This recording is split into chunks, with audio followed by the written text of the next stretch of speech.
अगले दिन सुबह होते ही कुछ ही घंटों में राजू शहर के उस आलीशान इंटरनेशनल फूड फेस्टिवल के पंडाल में खड़ा था। चारों तरफ जगमगाती लाइटें और बड़े बड़े शेफ थे। वहीं दूसरे काउंटर पर माखन ढाबे का मालिक घमंडी माखन अपने महंगे एप्रन और नौकरों के साथ सीना ताने खड़ा था। राजू को देखते ही माखन ने उसका मजाक उड़ाना शुरू कर दिया। अरे देखो भैया, इस बड़े कंपटीशन में अब गांव के सड़क छाप ठेले वाले भी मेरा मुकाबला करेंगे। ओए राजू, ये इंटरनेशनल फूड फेस्टिवल है, तेरा कीचड़ वाला चौराहा नहीं।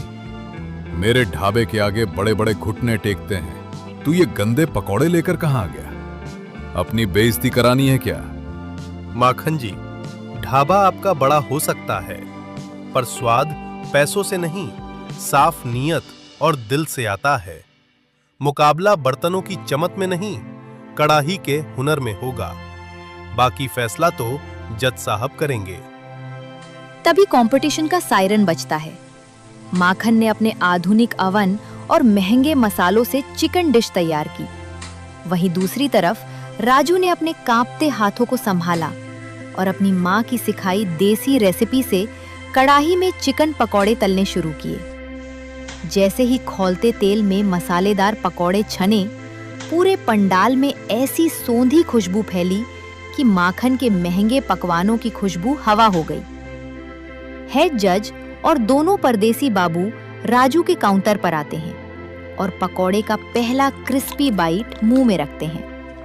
ओह my god, absolutely mind blowing. माखन की डिश में सिर्फ दिखावा था, लेकिन इस राजू के चिकन पकौड़े में असली हिंदुस्तान का स्वाद है। ये क्रिस्पीनेस, मसालों का देसी तड़का और ये हरी चटनी, वंडरफुल।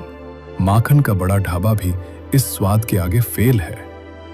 तालियों की गड़गड़ाहट से पूरा हॉल गूंज उठता है।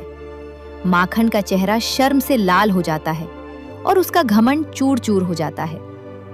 स्टेज पर घोषणा होती है, विजेता राजू चिकन पकौड़े वाला। राजू को 10 लाख रुपए का चेक मिलता है। राजू की किस्मत बदल चुकी थी।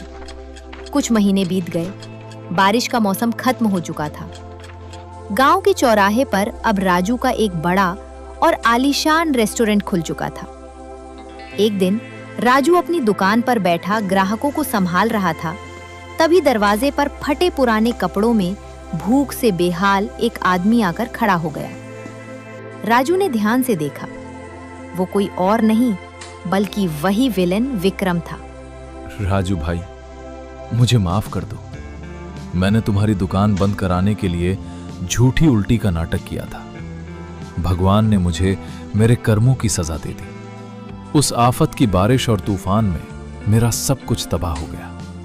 आज मैं दाने दाने को मोहताज हूं, मुझे माफ कर दो। विक्रम को इस हाल में देखकर राजू की आंखों में आंसू आ गए। विक्रम भाई, दिल छोटा मत करो। इंसान से गलतियां होती हैं, पर जो अपनी गलती मान ले वो बुरा नहीं होता। तुम कहीं मत जाओ। आज से मेरी इस दुकान का पूरा हिसाब किताब तुम ही संभालोगे। विक्रम रोते हुए राजू के बड़प्पन के आगे नतमस्तक हो गया।